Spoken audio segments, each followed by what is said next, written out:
Thank you guys for being here. Really appreciate it. This is going to be another racetrack workshop. We have so much to cover, and this is practical stuff.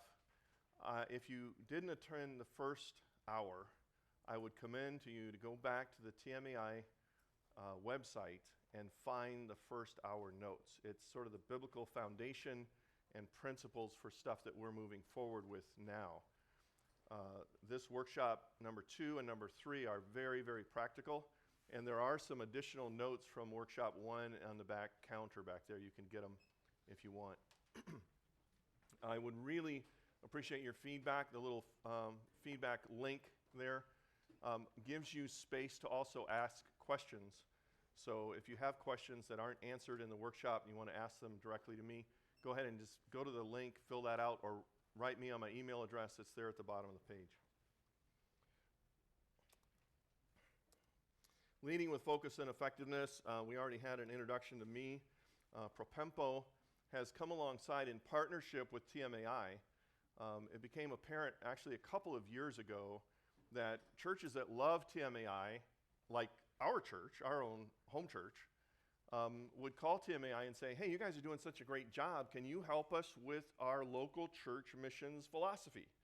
Can you help us with our local church missions sort of details? And TMAI took a stab at that, and that's in your folder from, 2 years ago, a theme that produced that booklet. And yet they knew they would answer to the churches saying, well, that's not our focus. Our focus is the overseas training center stuff and training indigenous pastors. That's what we want to do. How are we going to be able to serve churches that have specific questions and needs about development and being more effective in their local church missions? And we had this little partnership wedding with Propempo and TMAI to say, probably the TMAI office is going to pass the baton over to Propempo for us to follow up with you guys when you have local church missions ministry questions or issues. Our website is a humongous resource. There's thousands literally of downloadable documents and video clips and things like that that you can access from propempo.com. But this is who we are. We help churches develop biblical, effective, local church-centered missions ministry and equip those churches to be good sending churches for God's glory. In this workshop, we're going to consider these 5 major areas. They should be on your handout. Using metrics, establishing value principles, defining priorities, pursuing focus, and communicating vision and direction. So all these things are just significant elements to you as pastor and elder leading your church with focus and effectiveness. One of the most common phone calls we get at Propempo office is a pastor who calls and says, I have 3 graduate degrees in ministry, and not a one of them informed me about how to lead my church in missions. Can you help? Another one, common phone call is, I look at the map of missionaries that we support, and it looks like a shotgun blast with no connecting dots. There's nothing that connects the strategy or methodology or end results of all of these people, and some of them we hardly know at all. How did we ever get to this place? And usually it's a very biblical, sound, missions-minded church that's been doing it for 10, 20, 30, 40, 50 years, and they don't know how they got to where they are right now. We're going to start with using metrics. One of the metrics that I'm going to commend to you is online. It's called the Church Missions Profile, and today it should be operational, at least in its draft mode. And if my PowerPoint is going to work right, I'm going to try to show that to you a little bit. But the Church Missions Profile takes this series of categories, 12 points, and it says, let's measure against the best practices of local churches around the United States. And this literally came from experience with, I want to say, thousands of churches, maybe as many as 10,000 churches experience over the course of ACMC. How many know what ACMC is? Only the oldest people in the room, like me, know that. advancing churches and missions commitment. I worked in leadership with them and kind of inherited their stuff when they died. And so Propempo is a more biblically focused version and strategically focused version of whatever ACMC did 30 and 40 years ago. But this church missions profile goes through and asks questions. What are the best practices of churches, and how do we measure up against that? So your church may actually use measurements of some kind, but I'd be willing to bet you a root beer float, which is my famous, most favorite bet of all. I'll bet you a root beer float that, and we both win because we'll both get one. But it depends on who pays, right? I'll bet you a root beer float that your church measures itself by what your church did last year. When you go to measure anything, you say, well, what did we do last year, and what's our goal this year? If you have a real long view, you may say, what do we want to do in 5 years? That's real long in American terms. In Japanese terms, they look at what do we want to do 3 generations from now, right? But that's the way in America we typically measure things. How did we do last year? How can we improve or do a little bit better this year? This series of metric descriptions goes through these 12 categories and says, if you're cold, if you're at the bottom of the list, that's where you are. If you're hot, you're on a level of some of the most effective churches out there in terms of practices that we can see and measure at all. And they're just descriptions. It started with this paper chart, which you can actually buy on propempo.com. You can buy the digital version and print it off yourself. That's the easy way. Not necessarily the most fruitful way, because then you have to interpret it. Well, what does that really mean? But at least it shows you where you are, and you can use that. It's fine. It's for you to use. But now we have it online, and it looks like this. Here's the 12 categories in a sample kind of a chart, and you get to pick whether you want the free trial version or you want a single user version for $20 for the year, and you can go back and double check on your findings and see it the next year. And a church one means that you can have as many as 10 people chime in on it. Now, the reason we created that is because typically the people who evaluate the ministries that they have responsibility for rate them higher than anybody else.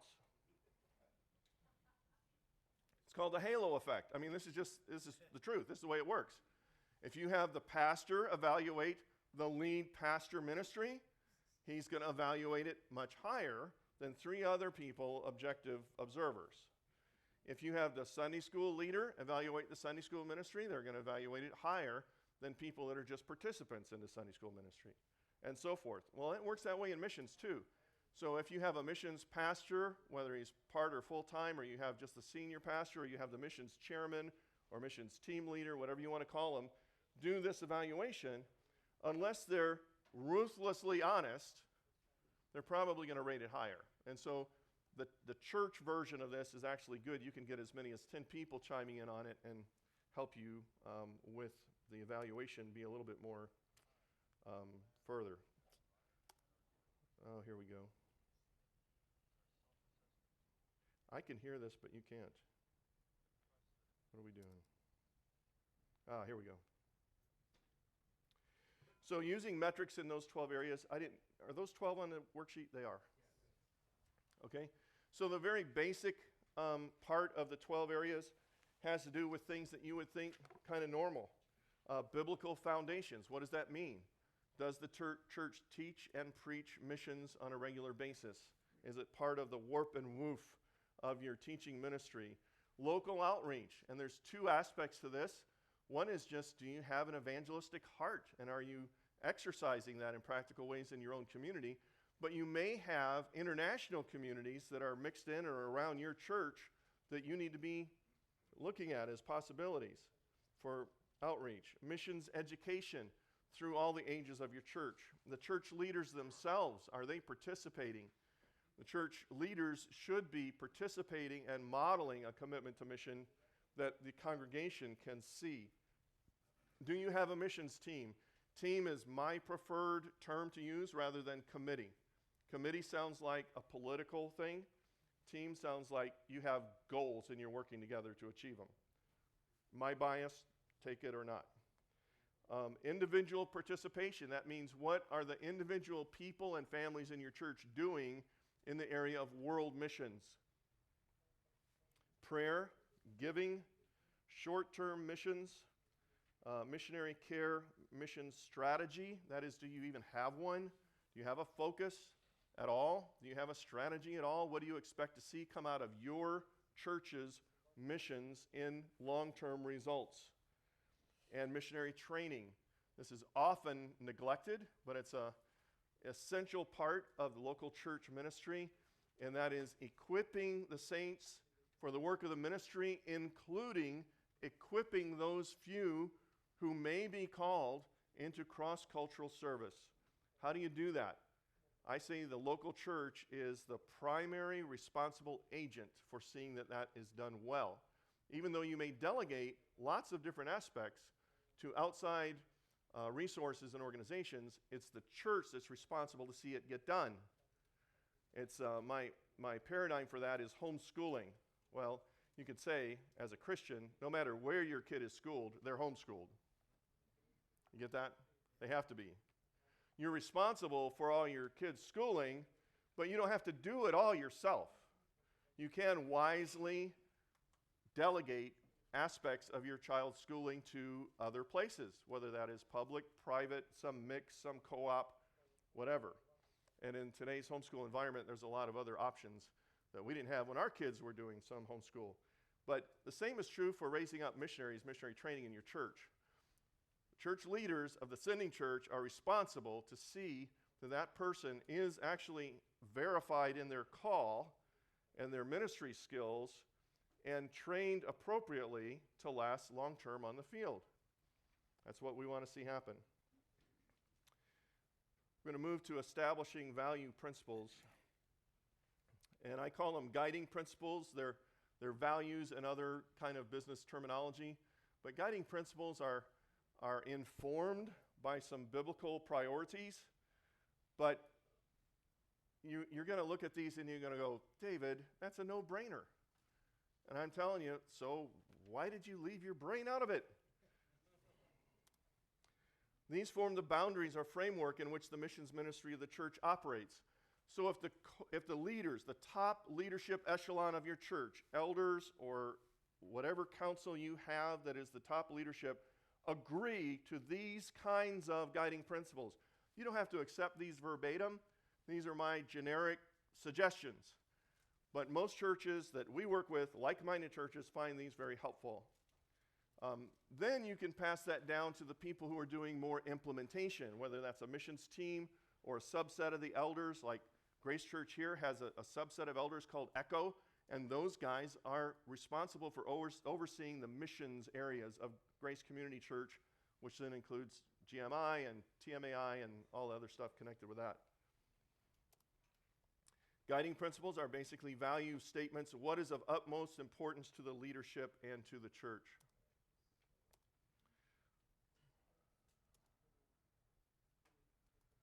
I think that's a duplicate slide. Sorry. First one, doctrinal alignment. Doctrinal alignment. I told you, you were going to think, that's a no-brainer. It is. So why don't you ask the questions of your missionaries and of their mission agency and or the team on which they serve on the field. Are you in doctrinal alignment with our church? Would you agree to our statement of faith?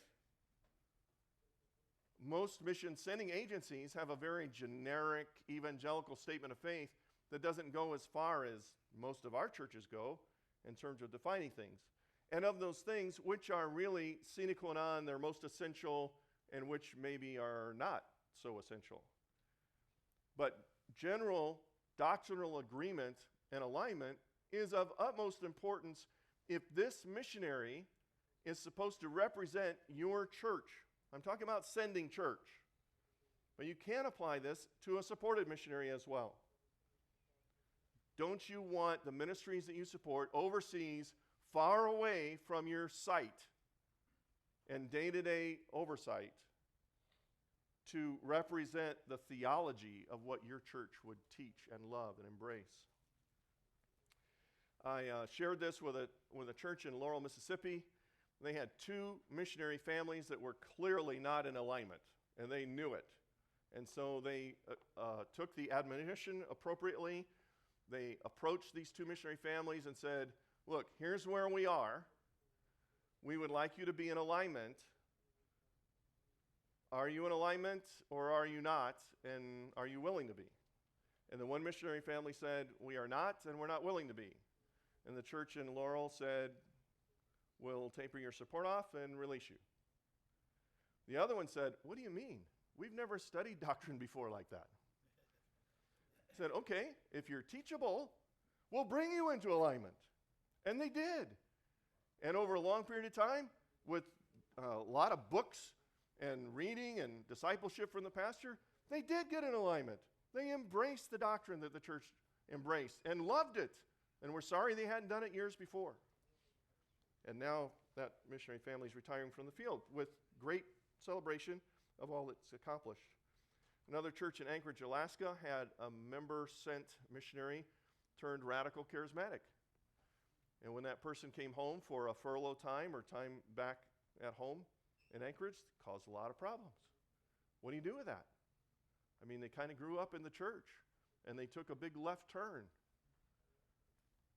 Well, they had to handle that, and they're handling it, not without some stress, but, you know, the church family kind of knows and loves these people. You have to communicate properly. We need to be in doctrinal alignment. That's part of the communication piece. If the missionary is an extension of the local church, they must represent what the church would do and be in their situation. That does not mean that you're transplanting a brick and mortar church here to be exactly like that on the field.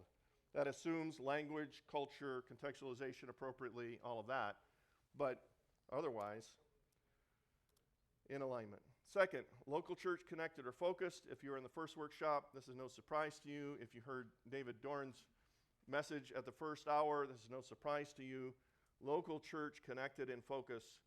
I was working with a large church in Houston, Texas, that when we just did a quick analysis of where their funding was going, 1/3 of all their missionary support went to campus ministries that had no connection whatsoever to local church. Not even an attempted connection, like, you know, we lead somebody to Christ and point them to be a member of a solid church.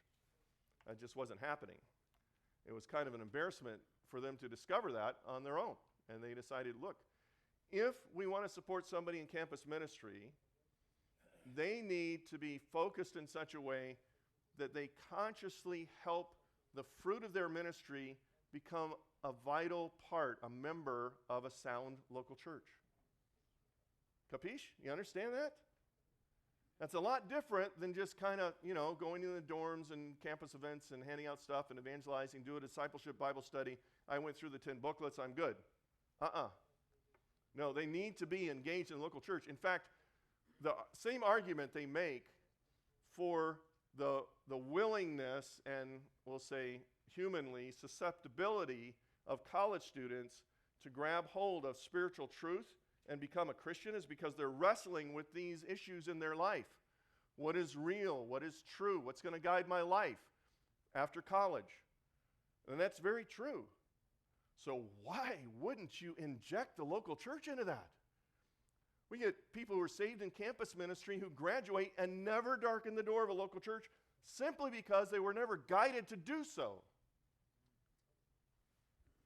Sorry, getting a little animated.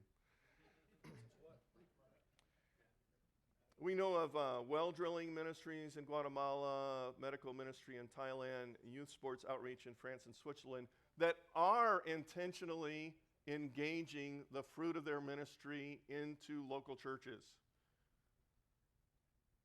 That's the way it ought to be. It's not too far removed so that it becomes local church connected and focused. That's what we want. That's the end goal of missions, is to see local churches planted and developed and grown. Thirdly, what have I got duplicates here for? Don't know. The missions team is aimed at enabling involvement. Now, you may not understand this at first blush, missions team or the missions committee, their purpose is not to do missions on behalf of the local church. Their purpose is to try to involve every member of the local church in missions ministry. See the difference? That's a huge paradigm change. It's different than sort of a political placeholder to say, we're going to manage the funds and put on some missions event on behalf of the local church. We're going to maybe screen missionaries that we can support, but not engage the church at all. The whole local church is a body that needs to own and embrace the missions task and its emissaries, the missionaries, so that they know them, they love them, they care for them, because they're part of them in representing them across the world. Again, I speak primarily of sending church relationship, but it can also apply to supporting church. So you shift responsibility of the activity and work of missions to the congregation. Everybody has a part in the Great Commission.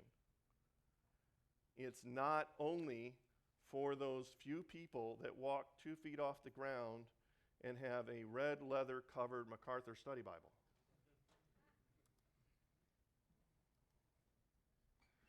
Relational priorities. Support flows through relationship. There must be a binding connection to the church other than finances. Our church is a missions-minded church. It's not a super large church, but I got a communication, actually an email, from a guy and his family who are wanting to go to the field. This guy lives in Michigan, and he sent me his support-raising brochure in digital form. It was awesome. I told him it is the best introductory missionary support-raising brochure I have ever seen. May I please use it as examples to other missionaries? He said, yeah. He said, will you support us? I said, no way, Jose. You don't have any reason to come to Atlanta, Georgia, except money. If you had family here, if you had maybe another supporting church here, if your mission was based here, you need to find support near your sending church as your first priority, and not scatter your energy all across America just because we happen to be the best possibility for your support, but we don't have any relationship there.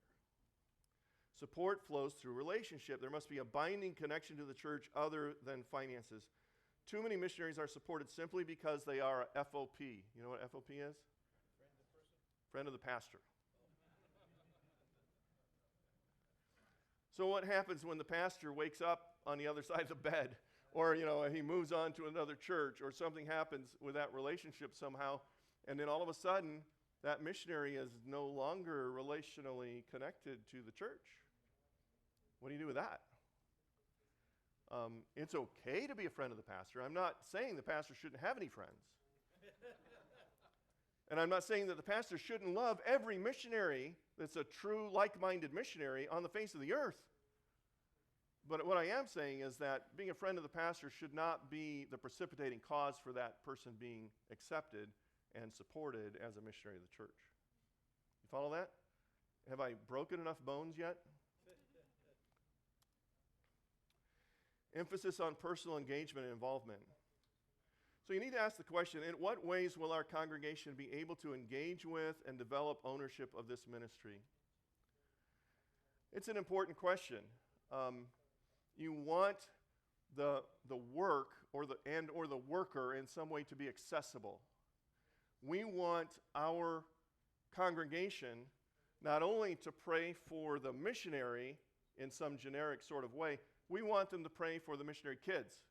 We want them to pray for the specific nationals that they are reaching out to, whether that be evangelism, discipleship, leadership training. We want them to have an understanding and be conversant with the names and relationships because they're a part of our church, because we wrap our arms around them and own them, because we have a personal engagement and involvement with them. We did this in our North Africa project development, and I could go for a long time on how that has happened. I will get to a couple of things on that when we talk about strategy. Fewer get more. Fewer missionary units get more money. I think this is really important. Many of us come into a church situation in which we have inherited an older paradigm of supporting missionaries where you support as many as you can. I had one small church tell me one reason they support so many missionaries at $20 a month is because they wanted to get news of what God was doing all around the world. I'm sorry, I just don't buy that, because they cannot have a level of ownership and fellow membership with those missionaries that they would if they supported fewer and really got to know them deeply and well and know their ministry well. Plus, in the long run, it's just not good stewardship. You've heard the wild stories of missionaries in a 6 or 8 or 9 month period of time putting on 40,000 miles on the car and sleeping in a different bed every night and never able to spend very much time in ministry or relationship with any of the people and churches that support them because they're trying to maintain all of that. We had a church that supported us early on when we went to the field. They supported us for, I want to say it was $100 a month. And they were in Dallas, and we lived in Atlanta, and my wife's family and some supporting churches lived in northern Indiana. And the people in Dallas said, "We want you to come to our church when you're on furlough." And we told them, "No, we're not going to come, because if we came, it would cost our family as much to come to your church and back as you supported us for the whole 5 years we were on the field." And they said, "No, we really want you to come. We'll pay for all of that so that you can come. You're one of the few missionaries that we support. They're a very small chapel, and we want you to come." And we did. It was awesome. But we initially told them, not good stewardship. And it's certainly not good stewardship for missionaries to go blasting all over the place. It's so much better stewardship for churches to have a larger percentage of investment, if you will, in their missionary support. There are a couple of examples of churches that support their overseas staff 100%, but I need to qualify that in 2 ways. Number one, one of these in the example actually has been blessed by God to have an endowment fund. People of means and their congregation over decades of time have given bequests in their will to the missions fund, so they have this huge, on the order of $10 to $20 million escrow fund for supporting missions, and so they're able to do that. If anybody wants to volunteer to do that for our church, my name is on the paper there. That's an unusual sort of situation. Doesn't need to be that unusual, but it's very thoughtful of these missions-minded, elderly, wealthy believers to do that. It's amazing. But even in their case and the other case, and there's a couple other churches in North America to do this that I'm aware of, it's not that they give 100% support necessarily. The missionaries still raise support from family and friends and other ministry opportunities they've had over the years, and then the church sort of guarantees that they'll make up the difference. So after they've spent 3, 6, 12 months on support raising and diligently doing their job to communicate and raise support, then the church will make up the difference. And we've seen that work quite well in a couple of different church situations. I'm not saying I recommend that. They're unusual, but there are churches that do that.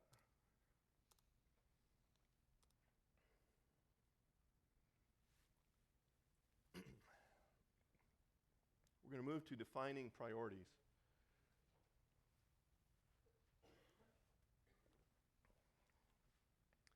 Now, I wish you guys had this on your handout. You don't need to try to recreate it. But this is worth the cost of the workshop right here. That's what I'm told. This little metric diagram will help you understand how to sort out those ministry priorities for funding.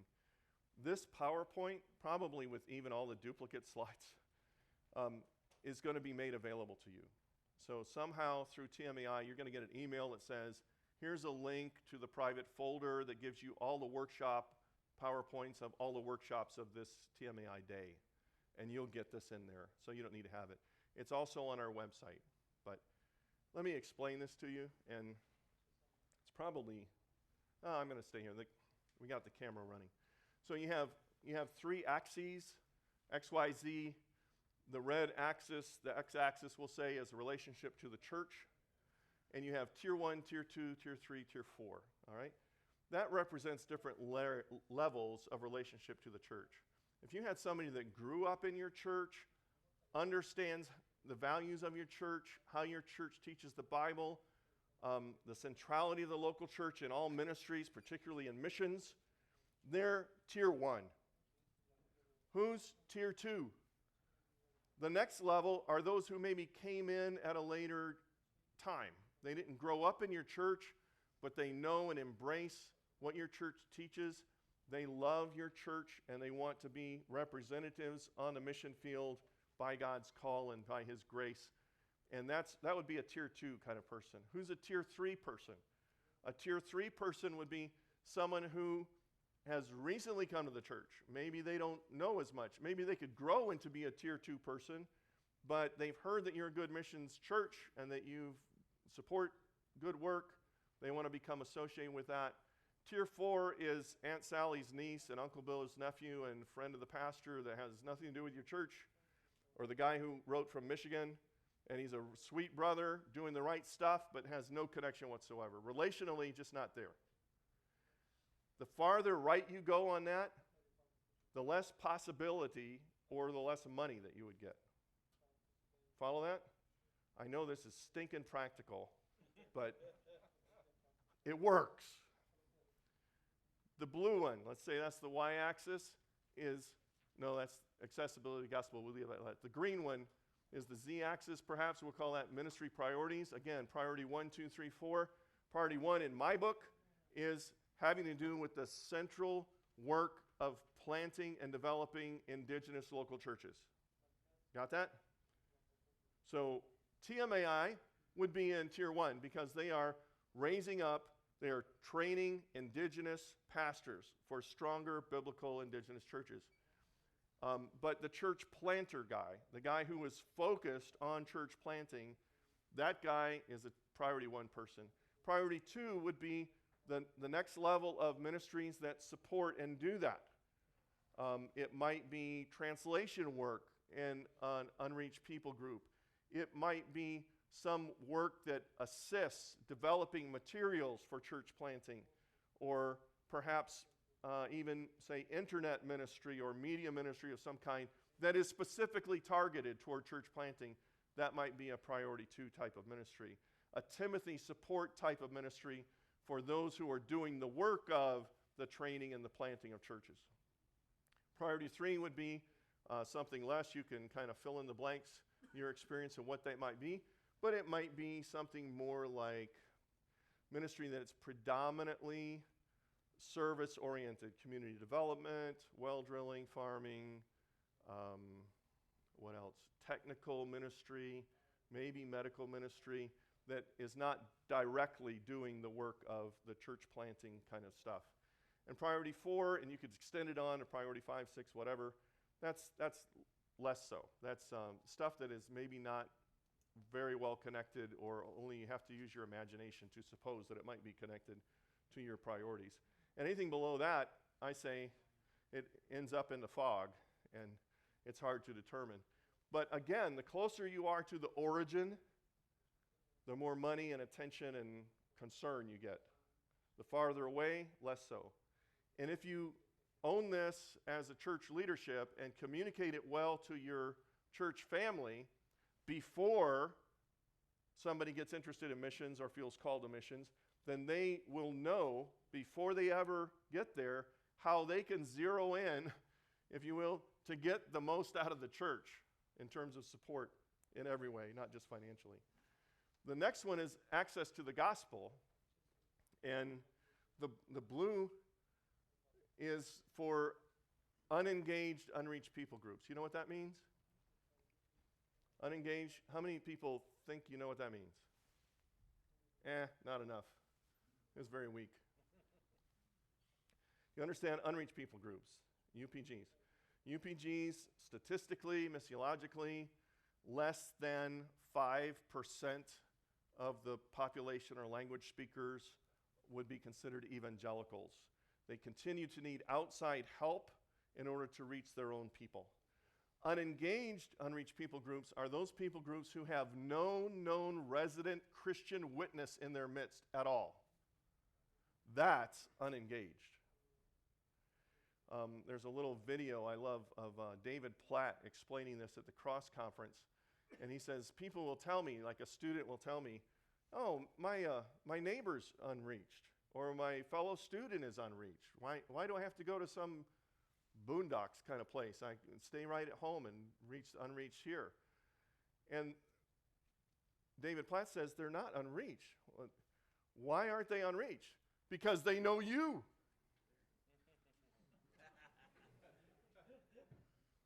Because you're there. You're their classmate. You're their neighbor. You're their workmate. They're not unreached. They know a Christian that has the gospel. They're not unreached in that way. But unengaged, unreached people group, if we're going to finish the Great Commission, reach all nations, we have to figure out what those nations are. I don't buy all the stuff of U.S. Center for World Missions, but this concept is a valid one, just by itself. We need to reach all the people groups of the world with the gospel and plant churches there. So unengaged, unreached people groups, pioneering or new initiatives in areas that have perhaps been reached. In fact, it's amazing the statistics coming out of Western and Northern Europe and Scandinavia. Sweden is the fastest growing non-Christianizing nation. I don't remember the right term, but there's more turning away from Christianity historically in Sweden, and statistically, they're like an unreached people group all over again. And this is true in France, in many places, in Germany, in England, in all over Western Europe. But new initiatives, pioneering of church planting, and then Timothy, your technical or institutional kind of ministry. And I don't mean to just throw all institutions into there, but there are lots of mission groups or agencies that have institutional ministries of primary school education or medical clinics or this or that they operate as institutional ministries with no direct connection to church planting or development. And I would put them up in that tier. Tracking? You okay? All right. I'm not getting spears yet. It's another interesting graph that we use to help explain this, because I get lots of questions from well-meaning church elders that say, well, what about local ministry? Shouldn't we just sort of split all of our missions money into 50% local and 50% foreign? And I say, again, no way, Jose, or my favorite New Testament Greek word, baloney. No, because of this dynamic, the near cultural distance, that is the Jerusalem, Judea people, they are easy to reach by masses of our congregation with little cost. Literature, perhaps, gospel DVDs, or link-ups, or internet ministry, or even radio ministry locally to reach lots and lots of people. Many people can be involved with fewer dollars for big outreach. But as you move to cultural far distances, it takes so much more preparation, so much more time in the development of that person to be long-term, effective, and faithful on the field. And like some great radio preacher from old, I don't remember who it was now, said, the gospel is free, but it takes a lot of money to pipe it there, right? It does take many dollars. Somebody asked me at lunch, well, how much dollars does it take? Well, it depends on where you go. If you go to Central Africa or some islands where the weather is nice, 365 days a year, and the economy's low, maybe a missionary family could get by with, say, $4,000 a month, including the cost of repatriating them for home assignment every so often. But if you go to France, same family, $8,000 or $9,000 a month. You go to Hong Kong, or you go to some places in Northern Europe, you go to Japan, it could be double that easily. And So the cost is vastly different. I'm mentoring a couple of missionaries with church association that we're with. One's going to Cambodia, and the other one wants to go to Japan. Well, that's one of those double kind of things. Like one guy's family maybe takes them $6,500, $7,000 a month to raise, to all that they need for children's education and medical and blah, blah, blah, all the stuff. And the other guy, it's going to take $15,000 a month to live. That's a big difference. You don't weigh it by that. I mean, your goal is not to support the cheapest places you possibly can, but based on what heart your church has and connections your church has and people that the Lord sends your way, you have to count the cost, and that's part of it. So it's not a 50-50 balance financially. You do have an obligation for local outreach, and that's a different seminar. Leading with focus and effectiveness, we're going to talk about pursuing focus and what that really means. Identifying our particular strategic focus toward fulfilling the Great Commission. It could be a people group, like we talked about unreached people groups, like we want to go to the Hmong of someplace in China, or we want to go to Muslim speakers in China Northwest, or we want to go to Berbers in North Africa. It could be a specific people group. It could be a specific type of ministry. I'll give an example of that, but maybe your church is wired for a particular type of ministry or a project. We're talking about a rifle rather than a shotgun. It doesn't mean that everything your church supports has to be only that in God's providence. It rarely works out that way. There's usually other things that are involved as well. But it is identifying a niche in regards to fulfilling the Great Commission of world missions. Our church chose North Africa Project because we had workers engaged with North Africans, and we wanted to follow that up with specific church planting efforts in North Africa. So we were driven along that line. What it takes to discover a strategic focus, you may need to define your terms. What is a goal or strategic focus or strategy? I'm not going to, try to mince all the technical business terms in relation to this in a church. The point is that you have a general direction that you're going, that you want to be a focus for your church. It doesn't have to be only one, but most churches, at least the kind of medium to smaller sized churches that we work with, are best if they have one, and they'll have some other things that they support that fall in the same range of their priorities, but not necessarily on that strategic focus.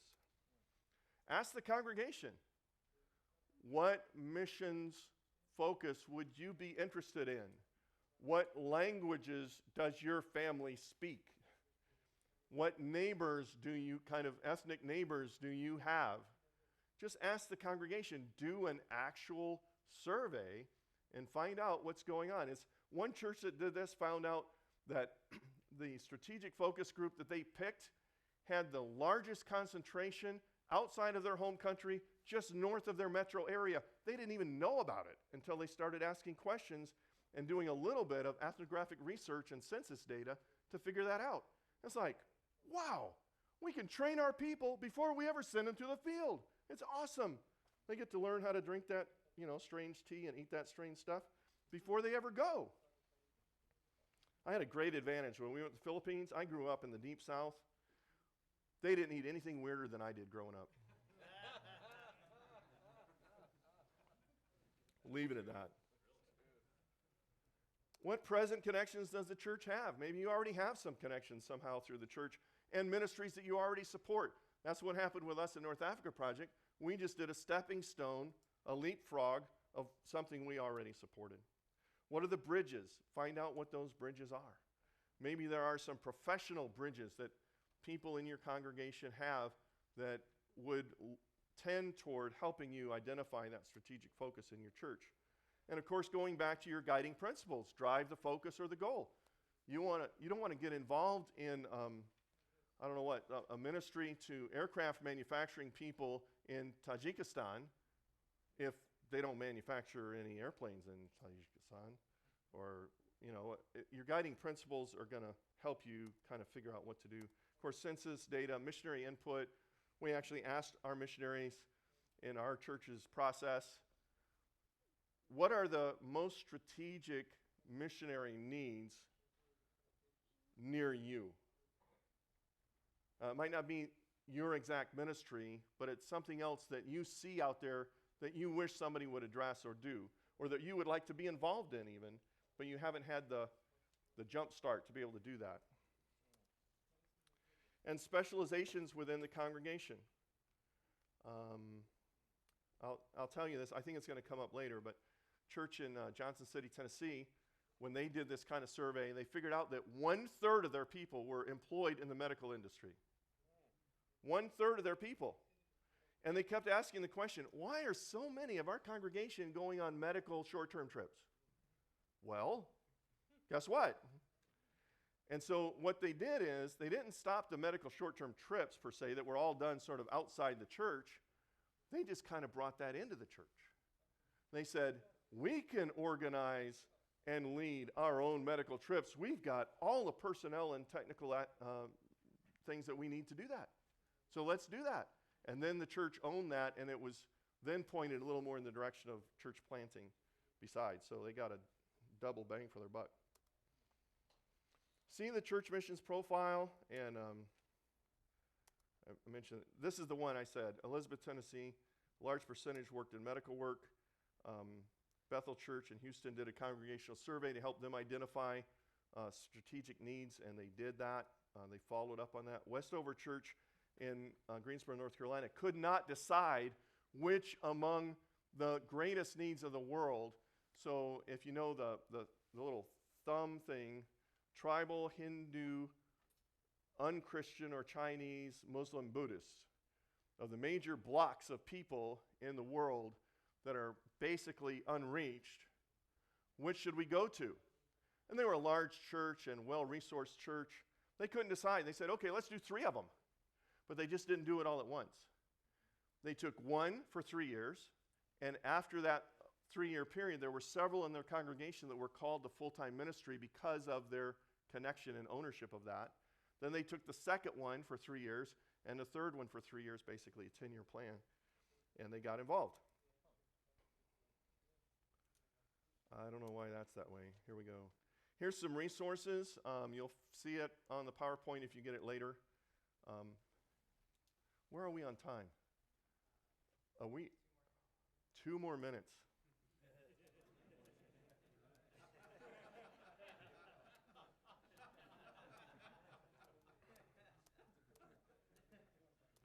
We do a whole seminar series on this. It's very important, the whole vision process of getting to the point to consciously becoming a sending church. And I'm just going to have to tell you, call us, write us, email us, do something, send us a carrier pigeon. We'll try to help your church. One of the principles of Propempo is that we will never invoice you for services. So call us to help your church, and we'll help your church the best we can, Lord, enabling us. That doesn't necessarily mean we'll be able to come, particularly if it costs a mint. We're very dependent on faith support, but we'll help your church as much as we can in whatever way we can, and we're not going to bill you for services. Oh, where were you when he said 2 minutes? I guess he maybe sent you. He said, I've got a little more time. If you don't know about Joshua Project or peoplegroups.info or peoplegroups.com, look at demographic info in there. Do a field visit. That may be part of your whole thing.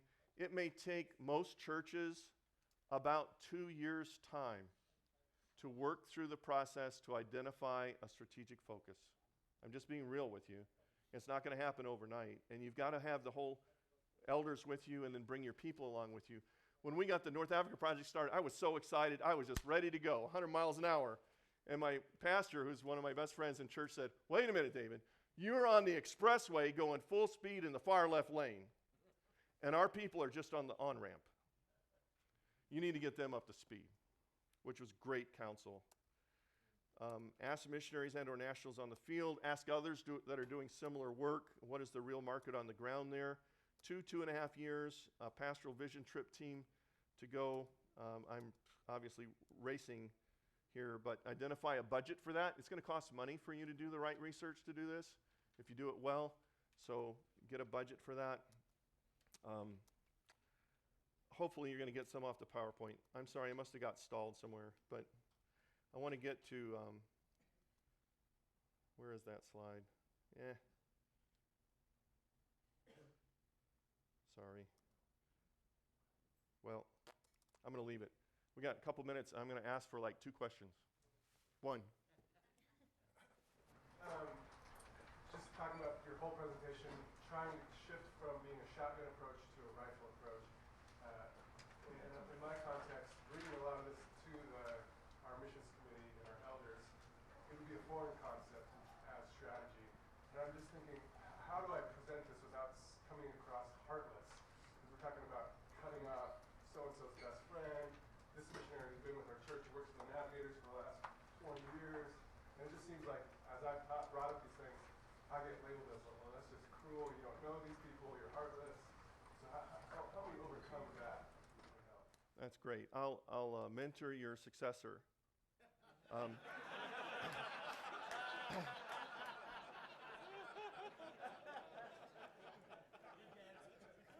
Okay, number one, win all the elders to guiding principles. If I come to your church, I'm going to insist my first meeting has to be with all the elders. Not forget the missions team. They can sit on the side and observe if they want, but the elders have to embrace the guiding principles. Number two, it takes time to do this. You do not heartlessly, ungraciously cut off people. You grandfather everything. All right? You understand that? You agree everything that we do now is going to exist tomorrow, but we're going to have a plan that brings us into alignment with what we want in terms of guiding principles and perhaps strategic focus in 5 years. So there are lots of natural points of attrition that will help you gain that in 5 years' time. And it's amazing what God can do.